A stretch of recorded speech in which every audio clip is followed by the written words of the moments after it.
सर्वमंगल मांगल्ये शिवे सर्वार्थ साधिके शरण्ये त्र्यंबके गौरी नारायणी नमोस्तुते। दोस्तों, जैसा कि आप जानते हैं, नवरात्रि का 7वां दिन माँ कालरात्रि को समर्पित होता है और 7वें दिन दुर्गा सप्तशती का पाठ करने के लिए हमें 2 अध्यायों का पाठ करना होता है, अध्याय 12 और अध्याय 13। तो चलिए माँ कालरात्रि को याद करते हुए हम अपना अध्याय 12 आरंभ करते हैं। पहले हम माँ कालरात्रि का मंत्र बोलेंगे। ओम कालरात्रि देव्यै नमः, ओम कालरात्रि देव्यै नमः। इस तरह से दोस्तों हम 5 बार, 7 बार या 11 बार या फिर 21 बार बोलकर हम अपने अध्याय को आरंभ कर सकते हैं। तो चलिए आरंभ करते हैं अध्याय 12। देवी के चरित्रों के पाठ का महात्म्य। देवी बोली, हे देवताओं, जो मनुष्य इन स्तोत्रों द्वारा एकाग्रचित होकर मेरी स्तुति करेगा, मैं उसके संपूर्ण कष्टों को निसंदेह हर लूंगी। मधुकैटभ के नाश, महिषासुर के वध और शुंभ तथा निशुंभ के वध की जो मनुष्य कथा कहेंगे, मेरे महात्म्य को अष्टमी, चतुर्दशी व नवमी के दिन एकाग्रचित से भक्ति पूर्वक सुनेंगे, उनको कभी कोई पाप न रहेगा। पाप से उत्पन्न हुई विपत्ति भी उनको न सताएगी। उनके घर में दरिद्रता न होगी और न उनके प्रियजनों का बिछोह ही होगा। उनको किसी प्रकार का भय न होगा। इसलिए प्रत्येक मनुष्य को भक्ति पूर्वक मेरे इस कल्याणकारक महात्म्य को सदा पढ़ना और सुनाना चाहिए। मेरा यह महात्म्य महामारी से उत्पन्न हुए संपूर्ण उपद्रवों को एवं सभी प्रकार के उत्पातों को शांत कर देता है। जिस घर में, मंदिर में या अन्य स्थान पर मेरी यह सप्तशती विधि पूर्वक पढ़ी जाती है, उस स्थान का मैं कभी भी त्याग नहीं करती। वहाँ सदा ही मेरा निवास रहता है।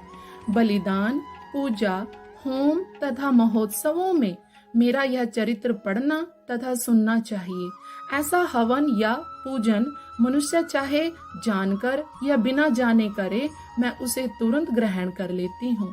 शरद काल में प्रत्येक वर्ष जो महापूजा की जाती है, उनमें मनुष्य भक्ति पूर्वक मेरा यह महात्म्य सुनकर सब विपत्तियों से छूट जाता है और धन धान्य तथा पुत्र आदि से संपन्न हो जाता है। मेरे इस महात्म्य व कथाओं को सुनकर मनुष्य युद्ध में निर्भय हो जाता है। महात्म्य का श्रवण करने वालों के शत्रु नष्ट हो जाते हैं, कल्याण की प्राप्ति होती है और उनका कुल आनंदित रहता है।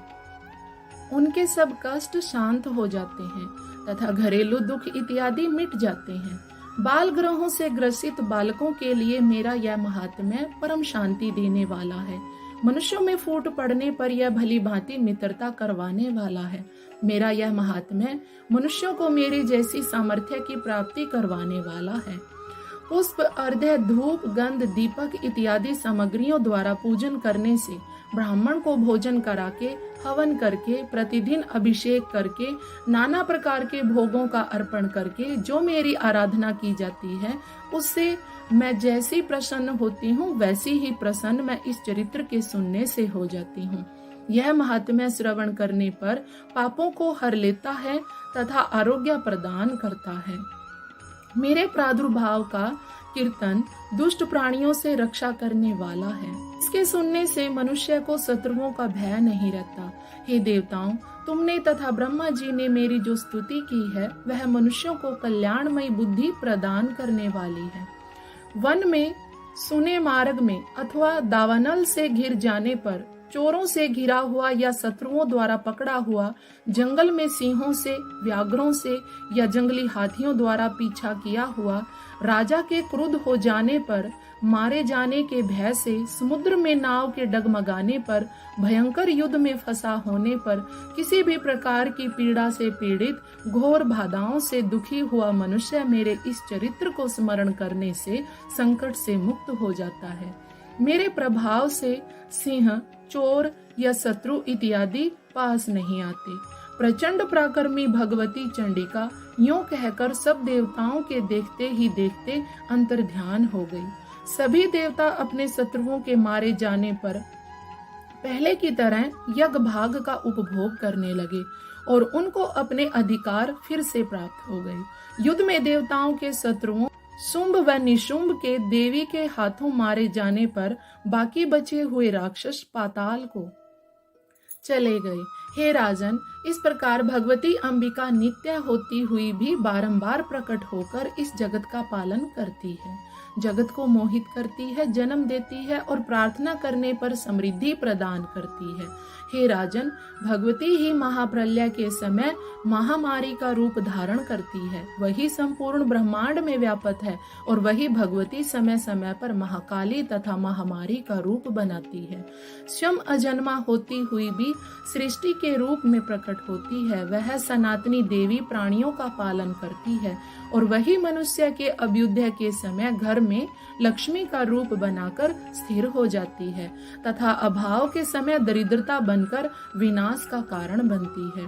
पुष्प, धूप और गंध आदि से पूजन करके उसकी स्तुति करने से वह धन एवं पुत्र देती है और धर्म में शुभ बुद्धि प्रदान करती है। हमारा 12वां अध्याय संपन्न होता है। बोलिए जय माता दी। 13वां अध्याय आरंभ। राजा सूरत और वैश्य को देवी का वरदान। महर्षि मेधा ने कहा, हे राजन, इस प्रकार देवी के उत्तम महात्म्य का वर्णन मैंने तुमको सुनाया। जगत को धारण करने वाली इस देवी का ऐसा ही प्रभाव है। यही देवी ज्ञान को देने वाली है और भगवान विष्णु की इस माया के प्रभाव से तुम और यह वैश्य तथा अन्य विवेकी जन मोहित होते हैं और भविष्य में मोहित होते रहेंगे। हे राजन, तुम इसी परमेश्वरी की शरण में जाओ। यही भगवती आराधना करने पर मनुष्य को भोग, स्वर्ग तथा मोक्ष प्रदान करती है। मार्कंडे जी ने कहा, महर्षि मेधा की यह बात सुनकर राजा सूरत ने उग्र व्रत वाले ऋषि को प्रणाम किया और वह राजा और वैश्य तपस्या के लिए वन को चले गए। वे दोनों नदी के तट पर आसन लगाकर भगवती के दर्शनों के लिए तपस्या करने लगे। दोनों ने नदी के तट पर देवी की मूर्ति बनाई और पुष्प, धूप, दीप तथा हवन द्वारा उसका पूजन करने लगे। पहले उन्होंने आहार को कम किया और फिर बिल्कुल निराहार रहकर भगवती में मन लगाकर एकाग्रता पूर्वक उसकी आराधना करने लगे। वह दोनों अपने शरीर के रक्त से देवी को बलि देते हुए 3 वर्ष तक लगातार भगवती की आराधना करते रहे। 3 वर्ष के पश्चात जगत का पालन करने वाली चंडिका ने उनको प्रत्यक्ष दर्शन दिए। देवी बोली, हे राजन तथा अपने कुल को प्रसन्न करने वाले वैश्य, तुम जिस वर की इच्छा रखते हो वह मुझसे मांगो। वह वर मैं तुमको दूंगी, क्योंकि मैं तुम पर अत्यंत प्रसन्न हूँ। यह सुनकर राजा ने अगले जन्म में नष्ट न होने वाला अखंड राज्य और इस जन्म में बलपूर्वक अपने शत्रुओं को नष्ट करने के पश्चात अपना पुनः राज्य प्राप्त करने के लिए भगवती से वरदान मांगा। वैश्य ने भी, जिसका चित्त संसार की ओर से विरक्त हो चुका था, भगवती से अपनी ममता, अहंकार और आसक्ति को नष्ट कर देने वाले ज्ञान को देने के लिए कहा। देवी ने कहा, हे राजन, तुम शीघ्र ही अपने शत्रुओं को मारकर पुनः अपना राज्य प्राप्त करोगे। तुम्हारा राज्य स्थिर रहने वाला होगा। फिर मृत्यु के पश्चात आप सूर्य देव के अंश से जन्म लेकर सावर्णिक मनु के नाम से इस पृथ्वी पर ख्याति को प्राप्त होंगे। हे वैश्य, कुल में श्रेष्ठ, आपने मुझसे जो वर मांगा है वह आपको देती हूँ। आपको मोक्ष के देने वाले ज्ञान की प्राप्ति होगी।